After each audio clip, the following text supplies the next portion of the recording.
नमः शिवाय। ओम नमः शिवाय। विश्वनाथ भगवान की जय। महान कालेश्वर भगवान की जय। ओमकारेश्वर भगवान की जय। कुबेरेश्वर महादेव की जय। हर हर महादेव। हर हर महादेव। हर हर महादेव।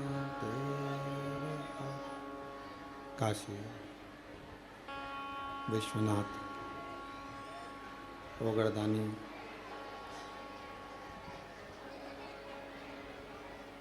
त्रिकालदर्शी कैलाशी अविनाशी भगवान शिव, जिनकी पुनित पावन पवित्र शिव महापुराण की कथा भगवान शिव की ही कृपा से, उनकी करुणा, उनकी उदारता से श्रावण के इस पवित्र अवसर पर, श्रावण के पवित्र महीने में, जिस समय पर भारत के ही नहीं पूरे विश्व से शिव भक्त कुबेरेश्वर धाम के स्वागत वंदन अभिनंदन, जिन्होंने इस पवित्र पावन शिव महापुराण की कथा को दिव्यता और भव्यता के साथ श्रावण के पवित्र अवसर पर इस कथा का लाभ आप और हमको दिया है। कोई पूर्व का पुण्य आपका और हमारा होगा, जो भगवान शिव की इस अनुपम कथा को ऑनलाइन भी अगर श्रवण कर रहे हैं तो कुबेरेश्वर बाबा की पवित्र भूमि से कर रहे हैं। कहीं भगवान शंकर कंकर की ये पवित्र धरा, जो 12 ज्योतिर्लिंग का मध्य बिंदु है, 12 ज्योतिर्लिंग का केंद्र बिंदु है, इस पवित्र धरा पर भगवान शिव की अनुपम आनंदमय लीला श्रवण करने का सौभाग्य मिला है। और शिव करुणा सागर उदार हैं। शिव महापुराण की कथा में पहले भी एक बात कही है और श्रावण के इस अवसर पर फिर कहते हैं कि पूजन भले कितनी भी देर की करो, भगवान शंकर की पूजन आपका मन हो 1 minute, 2 minute, 5 minute, 10 minute, 15 minute, 20 minute, जितनी देर आप कर सकते हो उतनी देर करो।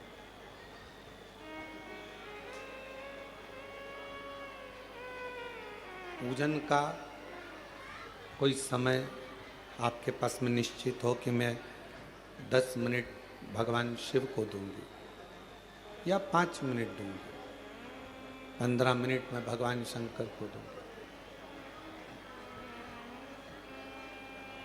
पूजन कितनी भी देर की करो, पूजन कितनी भी देर की करो, उसका मूल नहीं, सबसे मूल है भगवान पर करा हुआ विश्वास, भगवान पर करा हुआ भरोसा, दृढ़ता। चालू करवा दो, लाइट नहीं है, जनरेटर चालू करवा दो।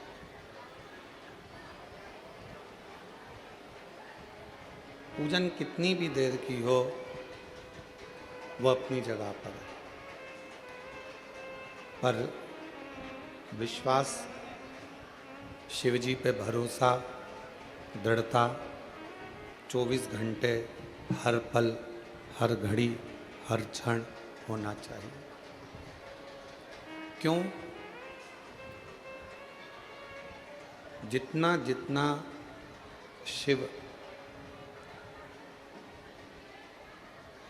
दुनिया के लोगों पर प्रसन्न हुए हैं, वो विश्वास के बल पर हुए, भरोसे के बल पर हुए। और दुनिया का सबसे कठिन काम एक ही है, किसी पर भरोसा करना।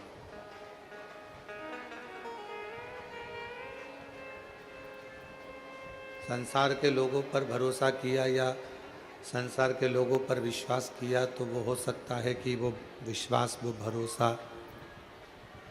टूट जाए। पर यदि भगवान शंकर पर भरोसा किया, भगवान शिव पर यदि विश्वास किया, तो वो भरोसा, वो विश्वास कभी टूटता नहीं। अब भरोसा किसको कहते हैं, विश्वास किसको कहते हैं? आजकल विश्वास की भी बहुत सारी परिभाषाएं हो गई।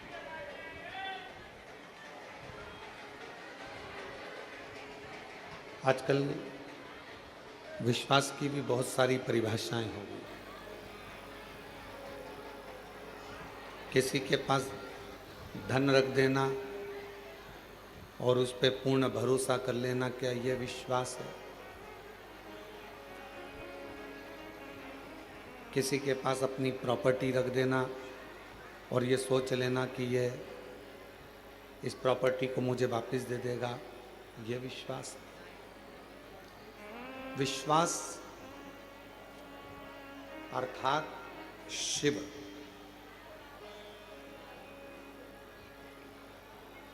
आप किसी को धन दें, आप किसी को संपदा दें ना दें, आप किसी को प्रॉपर्टी दें ना दें, पर जिसको अपना मानते हो, जिसको अपना मानते हो, उसको, जिसको अपना मानते हो उसको शिव का एक स्वरूप मान लो। ये बक्से चल रहा है, जाकर सुनो तो। शिव का एक स्वरूप मानो, भगवान शंकर का एक स्वरूप मानो, एक भरोसा, एक विश्वास, और वो विश्वास हो शिव के प्रति। क्यों? शिव महापुराण की कथा कहती है कि हो सकता है कि परिवार वाले, नातेदार, रिश्तेदार, कुटुंब, कबीला, ये सब हमारा साथ छोड़ दें, पर अंतिम बिंदु तक भी मेरा देव अधिदेव महादेव आपका साथ कभी नहीं छोड़ता। वो हमेशा आपका हाथ पकड़ कर चलता है। और मैंने तेरे ही भरोसे बाबा, तेरे ही भरोसे हवा बीच उड़ती जावानी, बाबा डोर हटो छड़ी नाम कटी जावानी, भोले मैं तेरी पतंग, शंभू मैं तेरी पतंग, हवा बिच उड़ती जावानी, बाबा डोर हटो छड़ी नाम कटी जावानी, भोले मैं तेरी पतंग। एक विश्वास की दृढ़ता में मेरे शिव की प्राप्ति है। कितना सुंदर लिंग पुराण में कहा गया कि हम जब एक चावल का दाना भी यदि भगवान शंकर जी को चढ़ा रहे हैं, मात्र एक चावल का दाना यदि हम शिव जी को समर्पित कर रहे हैं,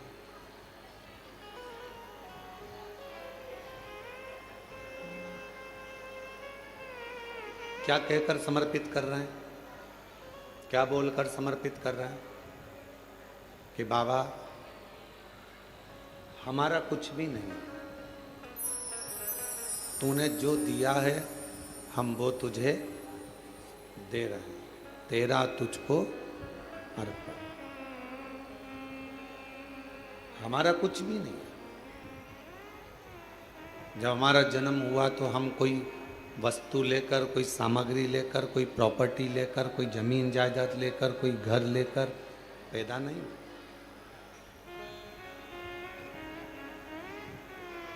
आपको और हमको तो ये भी नहीं मालूम था कि हम किसके घर में जन्मेंगे।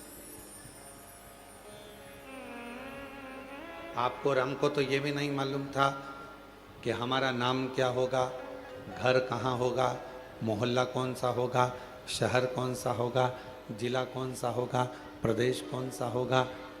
आपको और हमको किसी को नहीं, किसी को।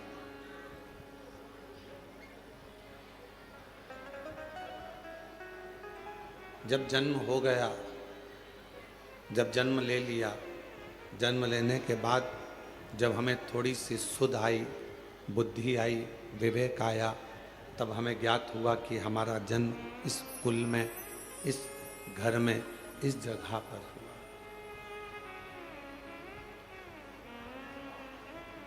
एक फूल को नहीं मालूम होता कि वो सुबह टूटेगा, अर्थी पर जाएगा कि मंदिर में जाएगा। एक फूल को नहीं मालूम कि वो टूटने के बाद किसी के जूड़े में, गजरे में लगेगा, या वो फूल टूटने के बाद किसी की श्रद्धांजलि में जाएगा। फूल को यह नहीं मालूम कि ये पुष्प कहाँ और कब जाएगा, कैसे जाएगा। जहाँ सारी दुनिया झुकती है, मुझे वो आली दरबार मिला, दरबार मिला। कोई पिछले जन्म के अच्छे कर्म मुझे बाबा तेरा, कोई पिछले जन्म के अच्छे कर्म मुझे बाबा तेरा।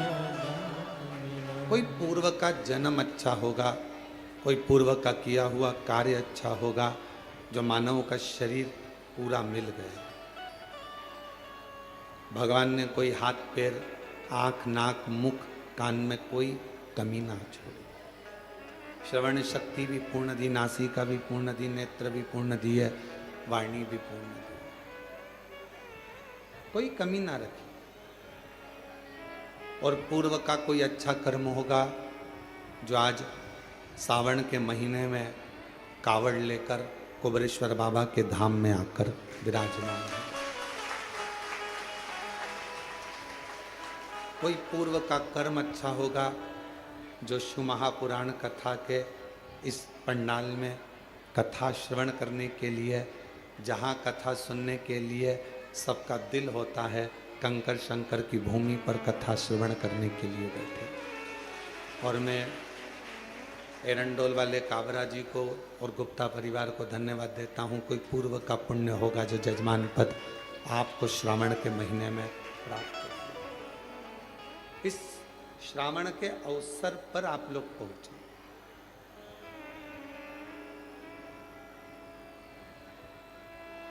कहते हैं घर के मंदिर में शिव और दिल के मंदिर में शिव दोनों ही कल्याण करने वाले होते हैं, दोनों ही कल्याण करते हैं। घर के मंदिर में जो शिव है तुम्हारे घर के मंदिर में जो शिवलिंग है, तुम्हारे घर के मंदिर में जो शिवलिंग विराजमान है, वो भी कल्याण करने वाला होता है। और तुम्हारे दिल में, तुम्हारे हृदय में जो भगवान शंकर विराजमान है, वो भी कल्याण करने वाला है। और कितनी बड़ी बात शिव महापुराण में लिखी है कि जिस घर के अंदर शिवलिंग नहीं हो, जिस घर के अंदर अगर छोटा सा भी शिवलिंग नहीं है, तो उस घर का पानी पीने का भी यहाँ पर वर्णन नहीं किया गया कि आप उस घर का पानी। काबरा जी, लिंग पुराण में, शिव महापुराण में, स्कंद पुराण के काशी खंड में, अवंतिका खंड में, केदार खंड में, सब में वर्णन किया गया कि घर के अंदर यदि एक छोटा सा भी शिवलिंग है,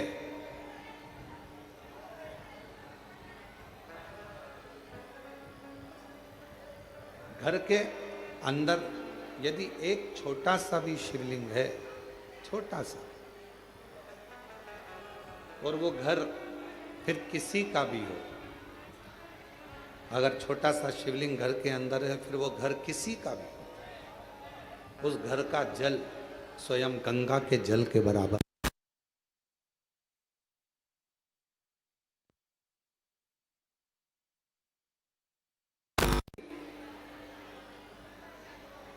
यदि घर के अंदर शिवलिंग विराजमान है, छोटा सा भी अगर शिवलिंग,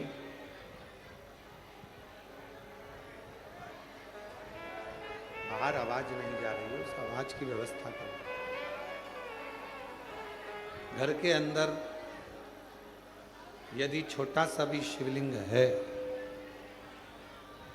और वो शिवलिंग आपके घर के अंदर है, और आप अगर पूजन कर रहे हैं तो ठीक, पूजन नहीं कर रहे हैं तो ठीक, और घर के अंदर वो शिवलिंग अगर रखा भी है, तो कहते हैं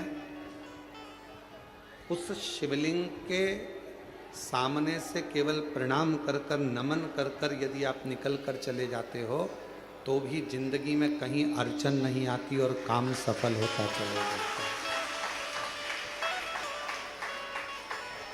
कार्य सफल होता चले जाता है। और शंभु शरणे मांगू घड़ी रे, दुख का दया करी न दर्शन आपो, शंभु शरणे पड़ी मांगू घड़ी रे, दुख का दया करी न दर्शन आपो, ओ शंभु शरणे पड़ी मांगू घड़ी रे घड़ी, दुख काटो दया करी न दर्शन आपो। एक छोटा सा शिवलिंग घर के अंदर है, तो वह हमारे जीवन में सुख ही सुख देता है, वो तकलीफ नहीं देता। पर ना जाने कैसे कैसे लोग आज के ज़माने में कह देते हैं सोशल मीडिया पर आकर कि घर में शिवलिंग मत रखो। और हम आपसे ये भी नहीं कह रहे कि आप हमारा कहना मानो, हम तो आपसे इतना कह रहे हैं कि गीता प्रेस गोरखपुर की स्कंद पुराण लेकर आओ, गीता प्रेस गोरखपुर की लिंग पुराण लेकर आओ, गीता प्रेस गोरखपुर की शिव महापुराण लेकर आओ, नर्मदा पुराण लेकर आओ, आप उसका अध्ययन करो। और जब आपको अध्ययन में मिल जाए कि हाँ, शिव महापुराण की कथा में ये वर्णन है कि घर के अंदर अगर एक शिवलिंग है, तो वह हमारे जीवन के सारे दुखों को समाप्त करता चला जाता है, तो मानना कि शिव पुराण।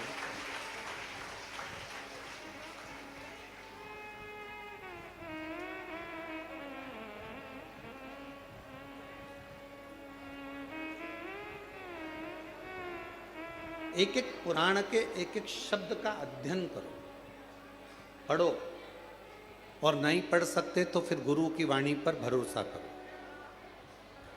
अगर आप शिव पुराण को, लिंग पुराण को, नर्मदा पुराण को, स्कंद पुराण को नहीं पढ़ सकते तो फिर आप गुरु की वाणी पर विश्वास करो, गुरु की वाणी पर भरोसा करो।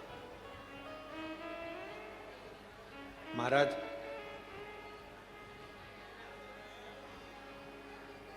अगर मैकेनिक अच्छा होता है तो गाड़ी बार बार काम नहीं निकालती। एक बार गाड़ी को अच्छा करवा लिया तो वो गाड़ी फिर बहुत दिन तक ठीक चलती रहती है। ठीक है,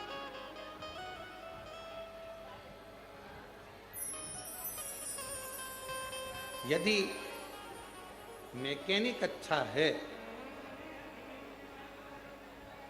और मैकेनिक अगर ठीक है, गाड़ी अगर एक बार उसने सुधार दी है तो वो गाड़ी फिर काम नहीं निकाले, फिर वो गाड़ी काम बार बार नहीं निकाल सकती। जैसे मैकेनिक अच्छा है तो गाड़ी बार बार काम नहीं निकालती है, गाड़ी बार बार बिगड़ती नहीं है, उसी तरह यदि गुरु अच्छा है तो ये मन बार बार बिगड़ता नहीं है और गलत जगह पर जाता है। एक मैकेनिक की तरह एक गुरु होता है।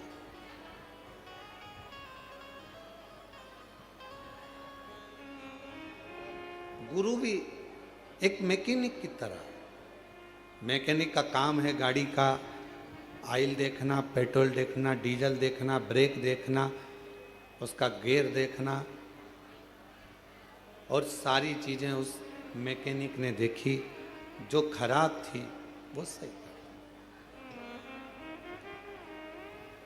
अब मैकेनिक गाड़ी सही करता है तो क्या माइक लेकर चिल्लाता है इसका ब्रेक बेकार हो गया है? मैकेनिक माइक लेकर चिल्लाएगा कि इस गाड़ी का क्लच बेकार है, इस गाड़ी का टायर बेकार है? मैकेनिक चिल्लाता नहीं है। मैकेनिक जब गाड़ी सामने सुधरने के लिए आती है और वो गाड़ी जब जो उसमें प्रॉब्लम होती है, जो उसमें खराबी होती है, जो उसमें बेकार होता है, तो मैकेनिक जो खराबी होती है उसको निकालता जाता है, सही करता जाता है, अच्छा करता जाता है और बाद में पूरा बिल थमा देता है। मैंने ये ठीक करा है। अगर इसका ऑयल नहीं बदलता, ऑयल पूरा काला हो चुका था, गाड़ी बेकार हो जाती। गियर बेकार हो गया था, इसका टायर बेकार हो गया था, बदला। आगे से ये टूट गया था, बदला। उसने तो केवल बिल तुम्हारे सामने रख दिया, केवल चिल्लाकर नहीं बोला मैकेनिक कि ये खराब है। सच्चा तो मैं नहाऊं सो बार, हरि तो मिले निर्मल मन से, प्यारे मन का मेल बाहर निकाल, परमात्मा मिल। अब कोई कहे कि तुम नहा कर आ रहे हैं, तुम्हें इनको छूना नहीं, ये नहा कर आए हैं, इनका स्पर्श मत करना।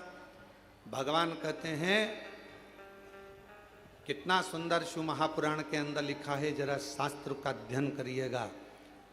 घर में अगर बुजुर्ग माँ बाप हैं, बूढ़े माता पिता हैं, घर में छोटा सा बच्चा गोदी में है, माँ बाप ने अगर गंदगी कर दी है और घर के बहुओं ने, बच्चों ने उसकी गंदगी को साफ कर दिया, मंदिर जा रहे थे, गंदगी साफ कर कर भी मंदिर गए ना, तो भी भगवान ये नहीं कहेगा कि तू गंदा आया है।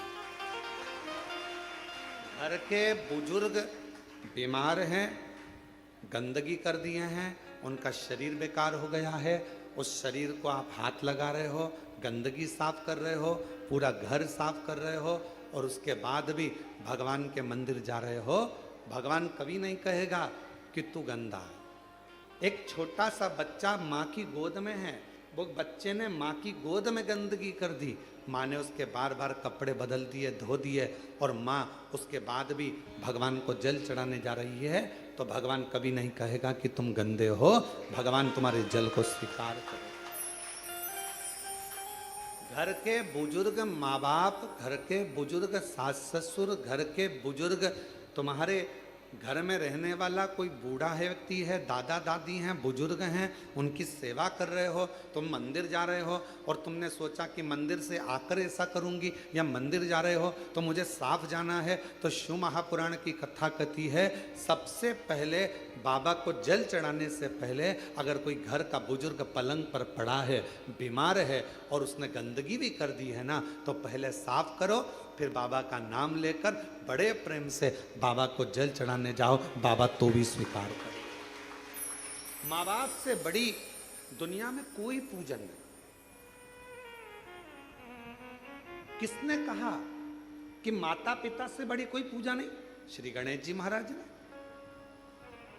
पृथ्वी की परिक्रमा करने की बात आई तो श्री गणेश जी महाराज ने अपने माता पिता की परिक्रमा की। किसने कहा कि माता पिता से बड़ा कोई जीवन में अतिथि नहीं होता? भगवान श्री षडानंद कार्तिकेय जी ने। श्री शैलम पर कार्तिकेय जी रुष्ट होकर चले गए, मल्लिकार्जुन में जाकर बैठ गए श्री शैलम पर, भगवान शिव और पार्वती उनके अतिथि बनकर चले गए। कौन कहता है कि पहले देव पूजन करो फिर माता पिता की पूजन करो? नहीं। सुंदर शिव महापुराण के अंतर्गत अशोक सुंदरी का संवाद हम जितनी बार सुनते हैं उतनी बार कम पड़ता है। अशोक सुंदरी सबसे पहले अपने माता पिता, अपने सास ससुर की सेवा में लीन रहती थी, इसके बाद में अन्य कार्य में, अन्य सेवा में, अन्य भजन में जाता। क्यों गुरुजी? घर में छोटा सा बच्चा है, उसने गंदगी कर दी और मुझे जल चढ़ाने जाना था, सुबह सुबह बच्चा उठ गया, गंदगी कर दी, मैं नहा धोकर निकली थी और फिर वापस मुझे मंदिर जाना था और मैं जल चढ़ाने के लिए जा रही थी, गंदगी साफ करी, मंदिर नहीं जा पाई क्योंकि आज मैं बच्चे की गंदगी साफ करी तो मंदिर नहीं पहुंच पाई। शास्त्र कह रहा है माँ को बच्चे गोद में है और चाहे गोद में गंदगी कर दे और माँ उसको साफ कर कर बच्चे को वापस सुलाकर बड़े प्रेम के साथ अगर मंदिर जाती है तो भी शिव स्वीकार कर लेता है। उसको शंकर कहते हैं, उसको शिव कहते हैं। नहाय धोय हरि मिले तो मैं नहाऊं सो बार। अगर केवल नहाने से भगवान मिलता तो दुनिया में कई लोग ऐसे होंगे जो एक साथ नीचे बैठ जाएंगे, इनसे कहेंगे लाओ एक घड़ा पानी डालो, एक घड़ा पानी डालो, एक घड़ा पानी डालो, एक घड़ा पानी डालो, और 100-200 बार नहा लेंगे और मालूम पड़े हरि मिलेगा।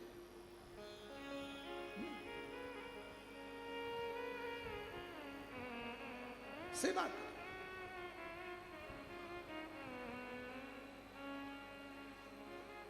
आप सब कुबेरेश्वर धाम पर आए हो, कंकर शंकर की भूमि से ऑनलाइन शिव महापुराण की कथा श्रवण कर रहे हो।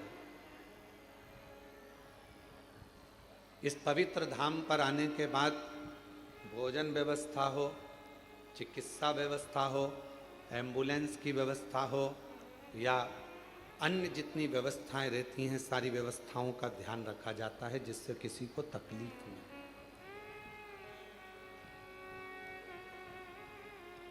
मेरा भोले बाबा, मेरा शंकर भगवान फिर निवेदन करें तुम्हारे निर्मल मन को, तुम्हारे विश्वास को देखता। फिर कहेंगे पूजन तुम कितनी देर की कर रहे हो उससे कोई मतलब नहीं, पर भरोसा कितना कर रहे हो वो मूल है। जल लेकर आए हो तुम, जब सीवन नदी का जल सीहोर से माँ कावड़ में माँ सीवन का जल लेकर जब तुम चलो और तुम्हारे कंधे पर जब वो कावड़ का जल तुम्हारे कंधे पर आए, उस समय पर तुम इतना याद रखना कि तुम माँ सीवन का जल लेकर नहीं जा रहे हो, तुम भागीरथ बनकर गंगा जी को कावड़ को सिर पर रख कर लेकर तुम भागीरथ बन गए। तुम गंगा को लेकर जा रहे हो अपने शिव के लिए।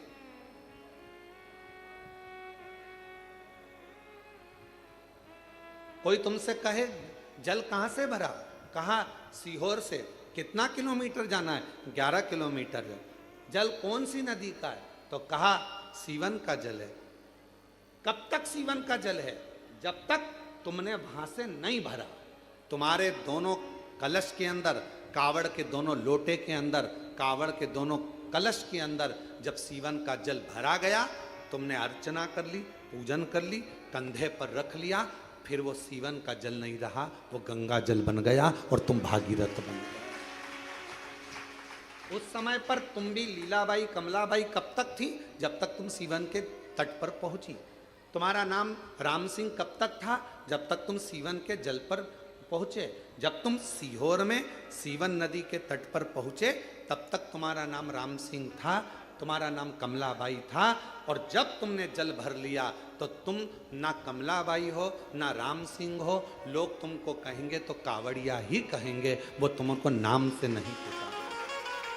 कावड़िया का मतलब ही यही है, कावड़ लेकर जाने वाला। कावड़ का मतलब होता है कि गंगा के जल को भगवान शिव तक लेकर जाने वाला। गंगा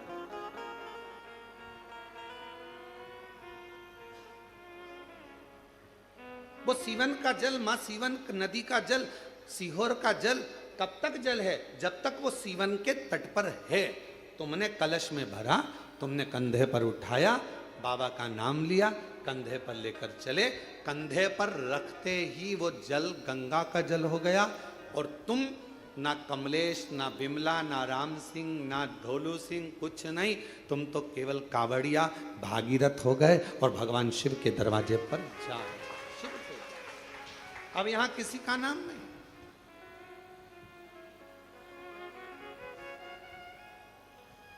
किसी का नाम।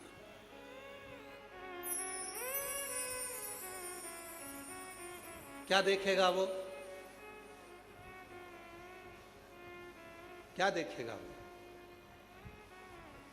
महाराज, जब आप जाओगे उसके दरवाजे पर, जब आप उसकी चौखट पर जाओगे, उसके द्वार पर जाओगे, क्या देखिए?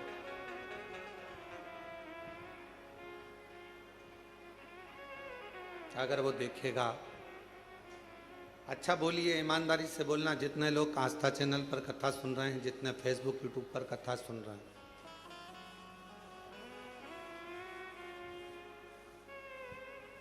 और जहां आप लोग पंडाल में बैठकर भी कथा सुन रहे हैं, वो भी जरा सावधानी से बोलना। भगवान की डायरी में तुम्हारा नाम लिखा है क्या? राम सिंह केरावत, औरंगाबाद से। भगवान कहेगा कि औरंगाबाद से राम सिंह कौन आया है? नाम लिया जाएगा वहां पर? जम के बोलो नहीं। वहां नगर पालिका की डायरी में तुम्हारा नाम होगा, आधार कार्ड की डायरी में तुम्हारा नाम होगा, यहाँ पृथ्वी पर तुम्हारा नाम होगा। वहाँ तो केवल डायरी खुलेगी और उस डायरी में केवल जो जीव आत्मा भेजी गई है, उस जीव आत्मा, जैसे हर मोबाइल में एक छोटा सा कोड, एक छोटा सा कुछ डला होता है, जिससे मालूम पड़ जाता है कि मोबाइल कहां पर। तुम कोई सी भी सिम फंसा,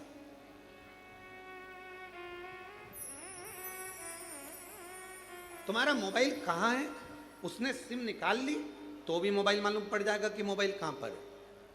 परमात्मा के दरवाजे पर तुम्हारा मोबाइल का नंबर, अर्थात तुम्हारा नंबर नहीं चलेगा, तुम्हारा पुण्य कितना है वो देखा जाएगा। ये जीवात्मा आई है, इसका पुण्य कितना है। क्या कहते हैं, ट्रेन में सफर करने वाले को यात्री, फ्लाइट में सफर करने वाले को यात्री, बस में सफर करने वाले को यात्री, उसी तरह भगवान के दरवाजे पर जाने वाले को क्या कहते हैं? भक्त। और गंगा का जल कंधे पर रखकर किसी भी नदी का जल लेकर शिवालय तक सावन के महीने में जाने वाले को कावड़िया कहते हैं, क्योंकि उसकी लेखनी में वही लिखा है, उसकी लेखनी में वही।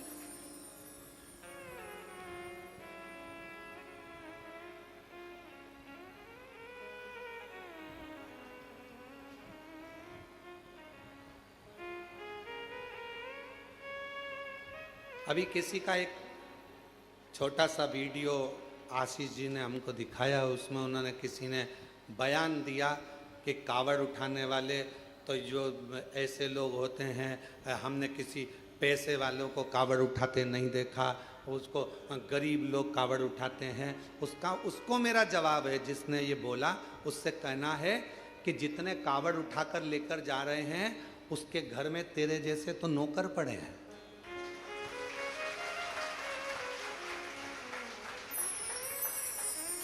कावड़ उठाने के लिए दम चाहिए, कावड़ उठाने के लिए मन चाहिए, और कावड़ उठाने के लिए वैभव। यहाँ जितने आए हैं सबने अपने अपने घर से आने में 100, 200, 500 रुपए खर्च करे होंगे, तब जाकर कुबेरेश्वर धाम पहुंचा। काबरा जी, बिना पैसा खर्च करे कोई कुबेरेश्वर धाम नहीं पहुंच सकता, बिना खर्च करे हुए कोई उज्जैनी नहीं पहुंच सकता, बिना खर्च करे हुए कोई विश्वनाथ नहीं पहुंच सकता।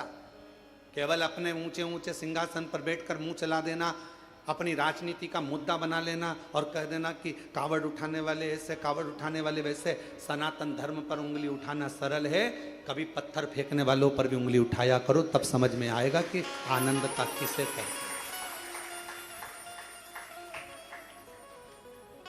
किसको कहा? लंकापति रावण सोने की लंका का राजा था, कोई गरीबड़ा नहीं था, जिसके दरवाजे पर स्वयं भगवान को भी रूप बदलकर राम जी का रूप धरकर जाना पड़ा था रावण के सामने। कितना विद्वान होगा जिसके दरवाजे पर 33 कोटि देवता सामने खड़े होते थे, सारी अप्सराएं, गंधर्व, किन्नर, नाग, पशु, पक्षी जिसके द्वार पर रहते थे। सोने की लंका का अधिपति था।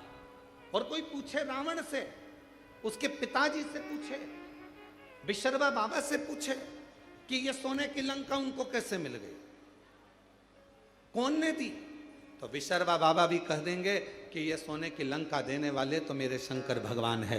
लंकापति रावण से पूछे कि सोने का नगर किसने दिया, तो वो भी कह देंगे कि देने वाले शंकर भगवान है। किसी से पूछा जाए, भगवान राम जी से पूछा जाए कि लंका का राज्य तुम्हें कैसे मिल गया, रावण का तुमने संहार कैसे कर दिया, तो कहा शंकर भगवान की कृपा से। भगवान कृष्ण से कोई पूछे कि द्वारका का राज्य कैसे मिल गया, द्वारका के अधिपति कैसे बन गए, तुम्हारे यहाँ संतान की प्राप्ति इतनी हुई कैसे हो गई, तो कहा शिव की कृपा से।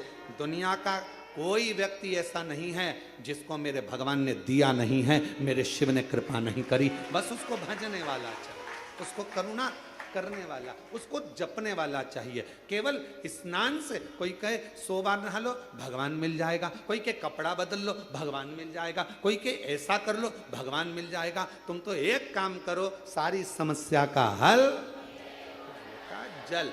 दिल से आए, एक लोटा जल चढ़ाया, श्री शिवाय नमस्तुभ्यं। आज के जमाने में इतना आडंबर, कोई के महिलाओं को ओम मत बोलने दो, तो कोई के पुरुषों को ये मत बोलने दो, तो कोई को ये मत बोलने दो। इसलिए शिव महापुराण ने एक शब्द दे दिया, एक अक्षर दे दिया विद्येश्वर संहिता का, श्री शिवाय नमस्तुभ्यं।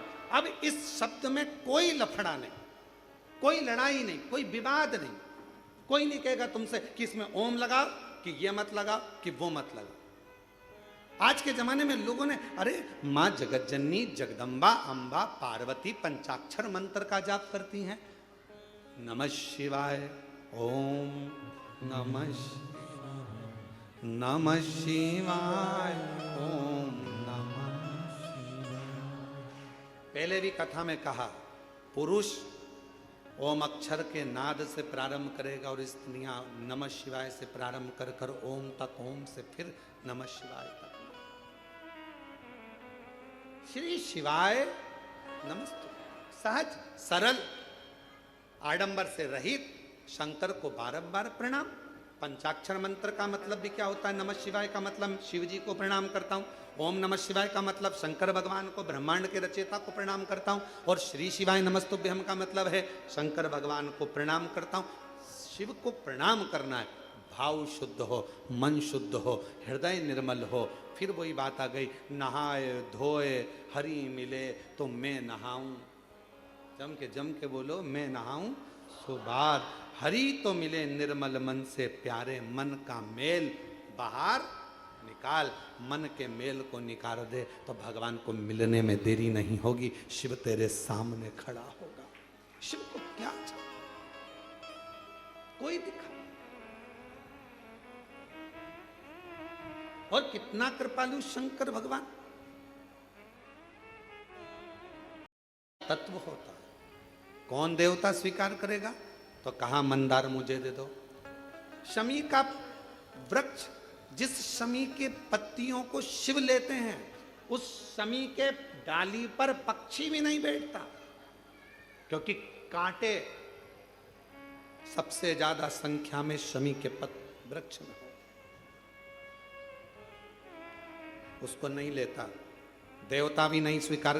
कोई देवता नहीं लेगा। कांटे का है, कांटे का है, कांटे का है, कौन लेगा? पक्षी नहीं बैठता, कांटे लगे हैं। मंदार भी ऐसा ही है, विष से परिपूर्ण है। पक्षी बैठना पसंद नहीं करते मंदार के पेड़ पर, मंदार के पौधे पर। विष। अगर मंदार का फूल आप शंकर जी को चढ़ा रहे हो, फूल तोड़ते समय तुम्हारी आंखें नीचे होना चाहिए, क्योंकि मंदार का टूटने पर अगर उसका दूध हमारी आंखों में चले जाता है तो आंखें खराब हो जाती है। अब जरा सोचिए, विचारिए कि कितना विष होता होगा, कितना विष भरा होता होगा। कौन देवता स्वीकार करेगा? कनेर का पुष्प कौन देवता स्वीकार करते? जो पुष्प कोई ना ले वो मुझे दो, जो पत्ती कोई ना ले वो पत्ती मुझे दो, मुझे वो दे दो जो किसी काम का नहीं है। क्योंकि शिव कहते हैं जो किसी काम का नहीं होता वो मेरे काम का होता है, और मेरे काम का हो गया तो फिर वो जगत के काम का होगा। जो मेरे काम का हो गया वो पूरे जगत के काम का हो जाएगा, पूरे जगत के काम।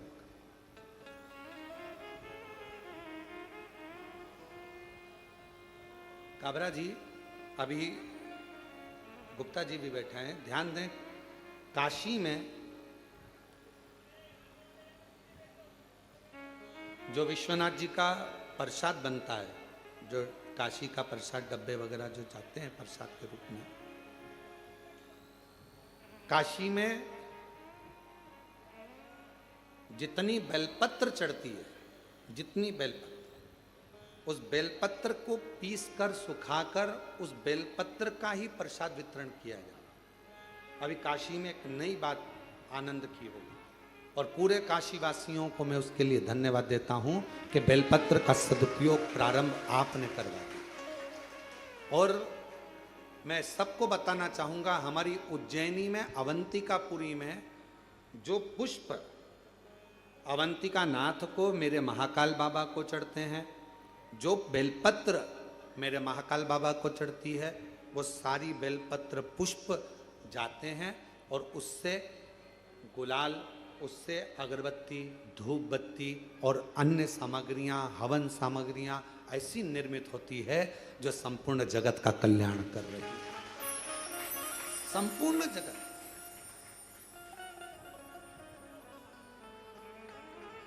यहां पर आते हैं लोग कुबेरेश्वर धाम पर, हमसे पूछते हैं गुरुजी हम यहाँ आए हैं, हम यहाँ से क्या प्रसाद लेकर जाएं? हम उनको कहते हैं आप कंकर शंकर लेकर जा रही हो ना, अगर आपके पास में बेलपत्र है, चढ़ाई है, उठाकर ले जाओ।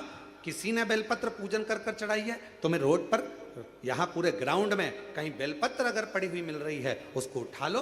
अगर यहाँ 2 दिन ठहरे हो, सुखा लो, नहीं सुखा सकते संभाल के रख लो। घर जाना, सबसे पहले प्रसाद में वही बेलपत्र का पत्ता तोड़ तोड़ कर देना, फिर बाबा देखो कैसी कृपा कर, करुणा कर। कोई पूछे तुम कुबेरेश्वर बाबा के धाम गई थी, वहां से क्या लेकर आई? तो बेलपत्र लाई हूं, रुद्राक्ष लाई हूं और कुबेरेश्वर धाम का कंकर शंकर लाई। बस मैं रुद्राक्ष स्वयं के लिए लाई हूं, परिवार के लिए लाई हूं। मैं ये कंकर शंकर खुद के लिए लाई हूं, परिवार के लिए लाई हूं। और बेलपत्र का पत्ता ये बेलपत्र सब पूजन कर रहे थे, जमीन पर छोड़ रहे थे, मैंने उसमें से प्रसाद के रूप में मांग लिया, क्योंकि कंकर शंकर तो सब एक हैं। आपने विनय कर कर उनसे बेलपत्र मांग ली, देना बाबा घर के लिए प्रसाद के रूप में। मैं ये बेलपत्र लेकर आए, बेलपत्र लाए, दे दी थोड़ी थोड़ी थोड़ी। और विश्वास कहता है उस बेलपत्र का आनंद आपके जीवन में वो सुख लाता है कि आनंदित जीवन अपने आप प्रारंभ हो जाता है। आनंद।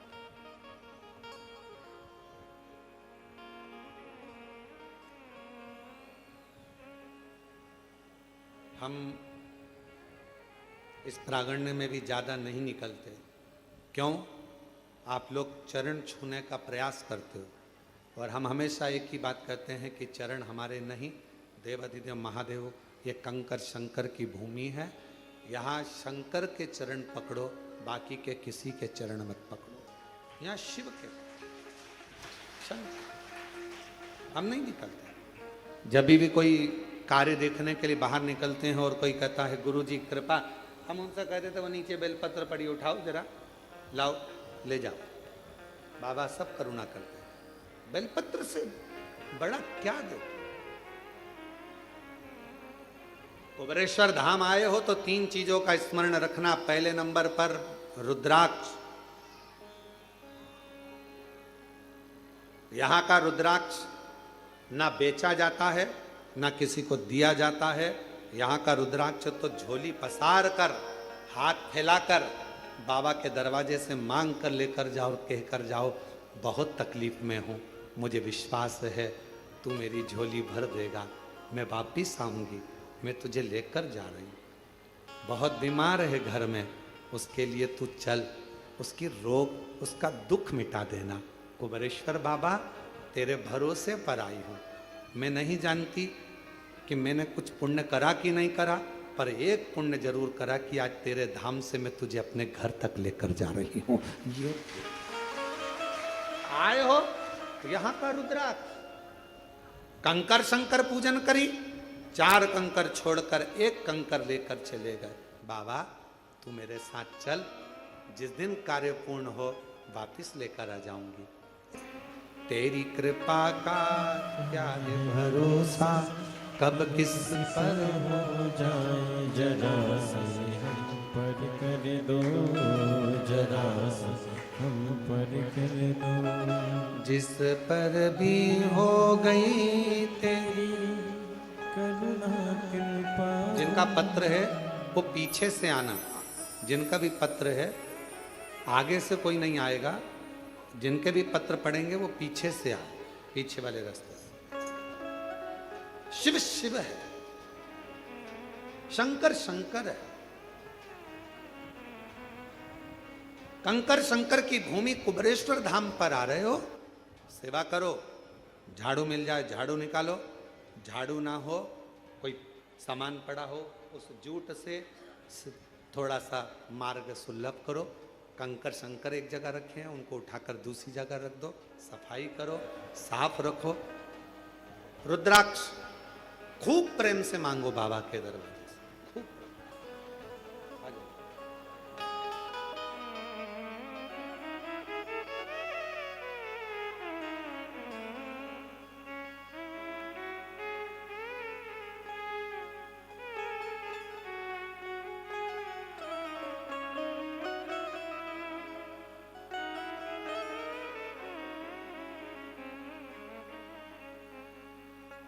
शिव शिव है, कंकर शंकर की धरा पर आए हो। कथा में आए हो, अगर कथा सुनने में आपका मन है, चित्त है, कावड़ चढ़ाने आए थे, 2 मिनट की कथा मिल गई है, प्रेम से एक जगह पर बैठकर। यह मत देखो कि हॉल में जगह नहीं, बाहर ये तो कंकर शंकर की भूमि है, जहां बैठोगे दिल से सुनोगे, बस हृदय से बैठकर बाबा से अपने मन का भाव कहो, दिल से। एक रुद्राक्ष, दूसरा कंकर शंकर, तीसरा बेलपत्र। विश्वास, भरोसा। और पूर्ण जब भरोसा होता है, दृढ़ता होती है, तो भगवान सुनता जरूर।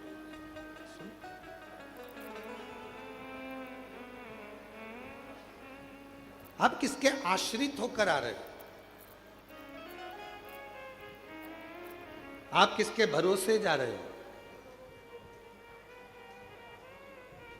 आप देवादिदेव महादेव के आश्रित होकर शंकर भगवान का भजन करने गंगा का जल, मां सीवन का जल लिया, गंगा का जल भाव रखकर, कावड़ को सिर पर रखकर,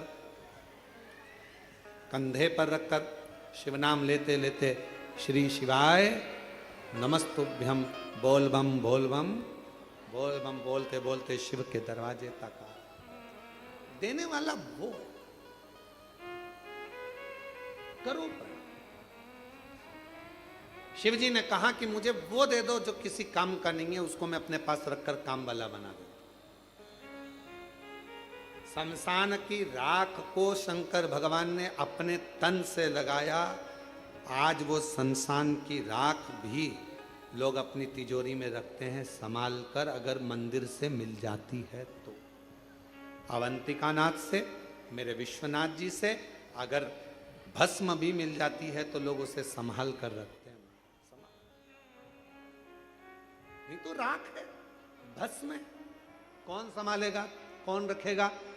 पर चपटी भभूत में है खजाना, कुबेर का खजाना चपटी भभूत में। जैसे कंकर शंकर की भूमि को कुबेरेश्वर महादेव कहते हैं, कुबेर भंडारी की भूमि कहते हैं। यहाँ की रज, यहाँ का कंकर, यहाँ की धूल, यहाँ की मिट्टी स्वयं कुबेरेश्वर बाबा का चरण का प्रसाद है। स्वयं यहाँ की रज, यहाँ का कंकर, यहाँ की मिट्टी, यहाँ का रुद्राक्ष, यहाँ का बेलपत्र अगर इस भूमि पर स्पर्श भी हो जाता है तो वो अपने आप में एक प्रबल औषधि के रूप में, एक आनंद के रूप में हमारा भंडार भरने वाला शिव शंकर। भस्म लगाई मेरे शिव जी ने तो भस्म करोड़ों की हो गई। चपटी भभूत में है खजाना, चपटी भभूत में खजाना। शिव जी ने कहा जो किसी काम का नहीं वो मुझे दे दो, जो किसी काम का नहीं वो मेरे काम। और फिर कहूं आप सबसे, दुनिया के लोग आपको ताना देंगे, दुनिया के लोग आपको अपशब्द कहेंगे, दुनिया के लोग आपको गालियां देंगे, आड़ा टेढ़ा कहेंगे। ये मंदिर जाती है, कभी शमी पत्र चढ़ा देती है, कभी बेलपत्र चढ़ा देती है, कभी ये चढ़ा देती है। लोग कहेंगे ये तो कहीं कोई टोना कर रही है, कहीं कुछ कर रही है। कहने वाला सब कहता रहेगा, आग लगे बस्ती में अपन रहो मस्ती। अपना शिव, अपना पिता, अपना शंकर, देवादिदेव महादेव अपने हैं, हम उसकी संतान है। हम जिस रूप में, जिस भाव में, जैसे महादेव को भजेंगे, हमारा महादेव हमारी उस भाव में श्रवण करे।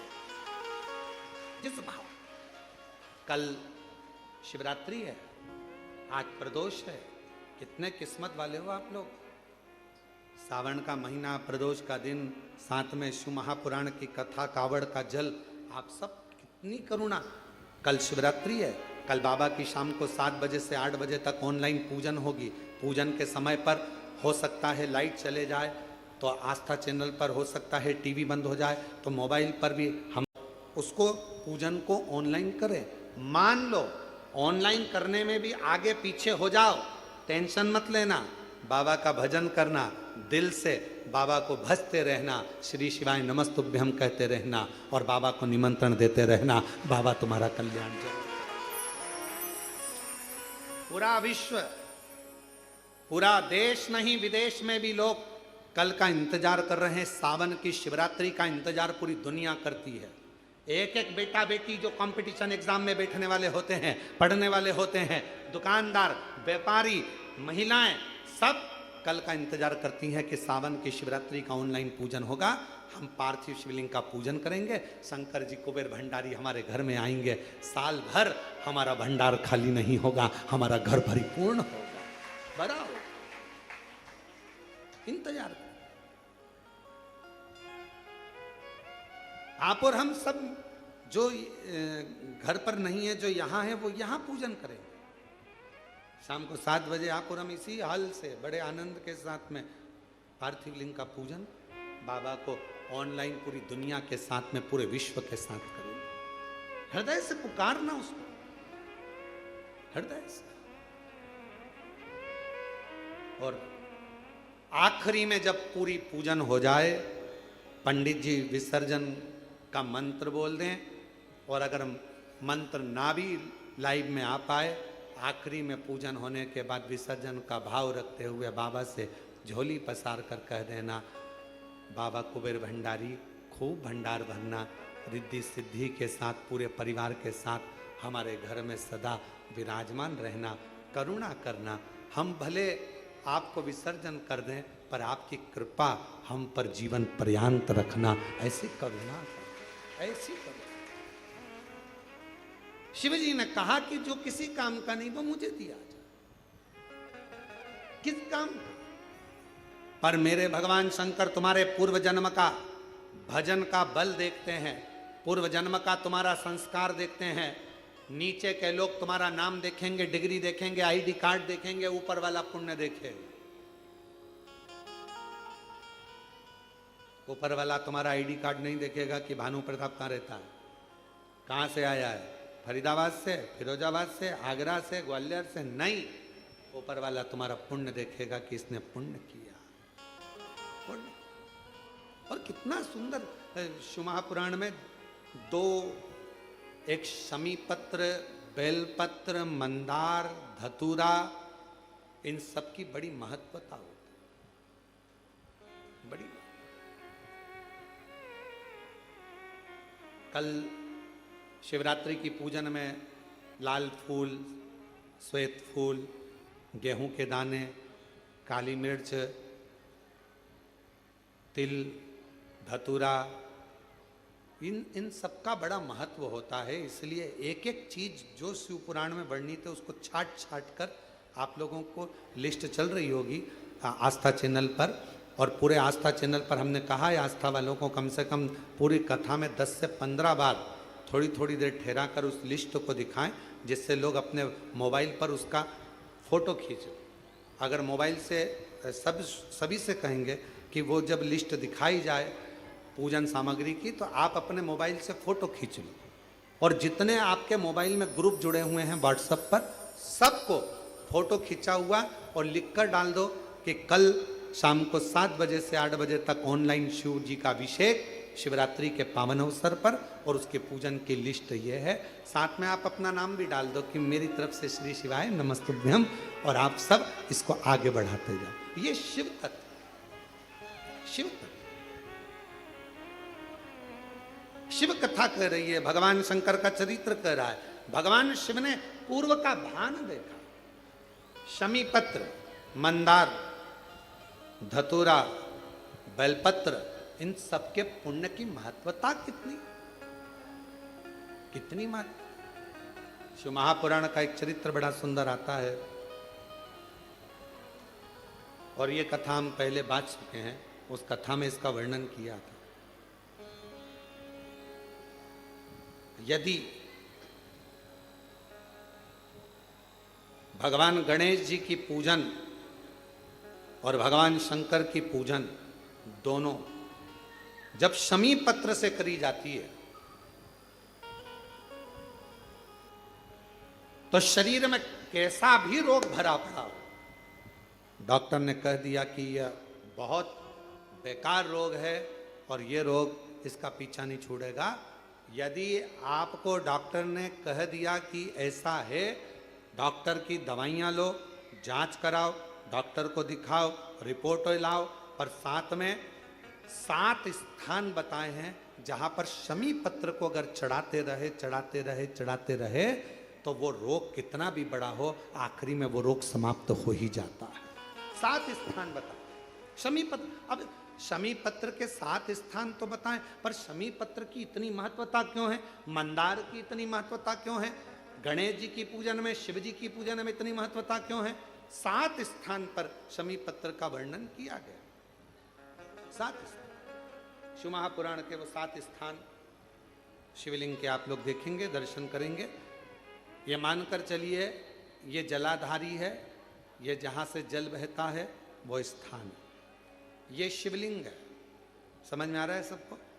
ये शिवलिंग, ये जलाधारी, ये जल बहता है वो स्थान, बीच में अशोक सुंदरी का स्थान, गणेश जी कार्तिकेय जी का स्थान, माँ जगत जननी का हस्तकमल, शिवलिंग, ऊपर जलाधारी में जया, विषहरा, श्यामली बारी, दौतली, 7 स्थान बताए। पहला स्थान अशोक सुंदरी का स्थान, द्वितीय स्थान भगवान श्री गणेश जी महाराज का स्थान, जहां गणेश जी का स्थान है सीधे भाग में उस स्थान। तृतीय स्थान मां पार्वती जी का हस्तकमल। चतुर्थ स्थान भगवान शंकर का शिवलिंग। चौथा स्थान, पांचवा स्थान नंदी का उठा हुआ चरण, जो नंदी का पांव उठा हुआ रहता है एक आगे वाला, पांचवा स्थान।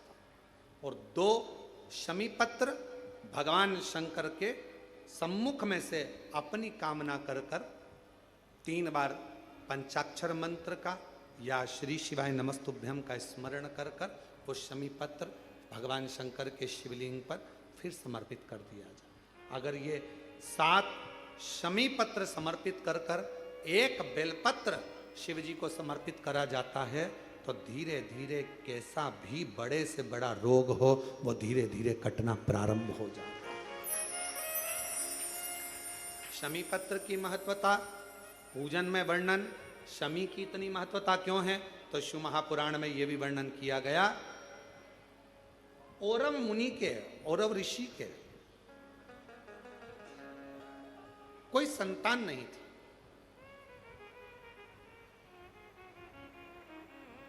और औरव ऋषि की कोई संतान नहीं थी, बड़े दुखी थे। उनकी धर्म पत्नी ने एक दिन औरव ऋषि से पूछा कि संतान की प्राप्ति के लिए क्या करा जाए। औरव ऋषि ने कहा कि शिव के अलावा कौन, तो शंकर की आराधना करी। उनकी धर्म पत्नी ने भी और औरव ऋषि ने। और शिव आराधना का फल ये मिला, धर्म पत्नी प्रदोष काल आता था, शाम के समय भगवान शंकर की आराधना में डूब जाती थी और औरव ऋषि भी शाम के समय शिव की आराधना करते थे, शाम के समय। और नमः शिवाय, ओम नमः शिवाय, नमः शिवाय, ओम नमः शिवाय, श्री शिवाय नमस्तुभ्यं, श्री शिवाय नमस्तुभ्यं। स्मरण में लगे हैं औरव ऋषि। उनकी धर्मपत्नी भी शाम के समय भगवान शंकर का भजन कर रही, बाबा से प्रार्थना करी। रोज शाम के समय पर भगवान शंकर की आराधना करते, पूजन करते, स्मरण करते। शिव जी ने कृपा कर कर उसका गर्भ ठहर गया। गर्भ ठहरने के बाद एक लड़की ने, कन्या ने जन्म लिया। कन्या ने शाम के समय जन्म लिया, इसलिए औरव ऋषि ने और उनकी पत्नी ने उसका नाम शमी रख दिया। क्या नाम रखा? शमी। कन्या का जन्म हुआ। औरव ऋषि की यहां बड़ी बधाइयां बजी, खूब उत्सव मना।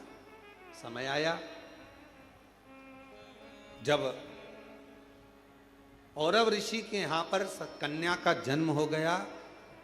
कुछ समय ही आनंद के साथ में एक ऋषि और हुए जिनका नाम था धौम्य ऋषि। और धौम्य ऋषि के यहां भी एक बेटे का जन्म हुआ जिसका नाम मंदार रखा। क्या नाम रखा? मंदार। एक कन्या जो औरव ऋषि के यहां जन्मी उसका नाम शमी था।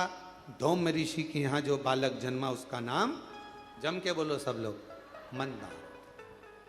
मंदार जानते हो ना? फूल होता ना मंदार का, आंकड़े का फूल जो होता मंदार। कई लोग हमसे कहते हैं, आप कहते हो संतान प्राप्ति के लिए आंकड़े की जड़ का, सफेद आंकड़े की जड़ का प्रयोग करो, मंदार की जड़ का प्रयोग करो। उसका कितना महत्व है जरा देखो तो शास्त्रों।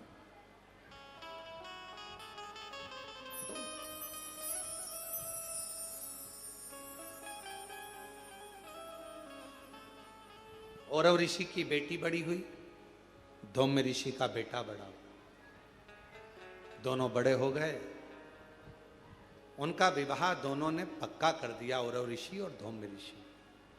समी और मंदार की शादी हो गई। छोटे थे, पहले के समय में छोटी अवस्था में विवाह हो जाता था।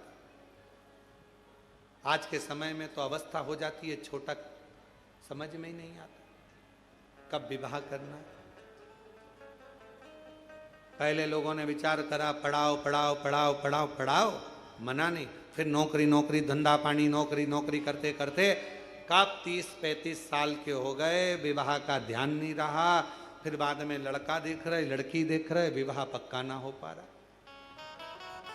फिर ना जाने कहां कहां जाकर, महाराज जी हमारी पत्रिका देखो, महाराज जी हाथ देखकर बताओ, महाराज जी कुछ बताओ, शादी हो जाए, ब्याह हो जाए, जल्दी से ब्याह हो जाए, शादी हो जाए, ऐसा कोई उपाय बताओ, कोई ऐसा काम करो। अरे भाई, जब विवाह का उम्र था, पढ़ो, मना नहीं, खूब विद्याध्ययन कराओ, मना नहीं, काम धंधे से भी लगो, मना नहीं, बिजनेस करो, नौकरी करो, सब करो, पर शादी जैसे एक उम्र होती है कि मिलिट्री में, आर्मी में इतनी उम्र के व्यक्ति को लिया जाएगा, उसके बाद लेते हैं क्या उसको?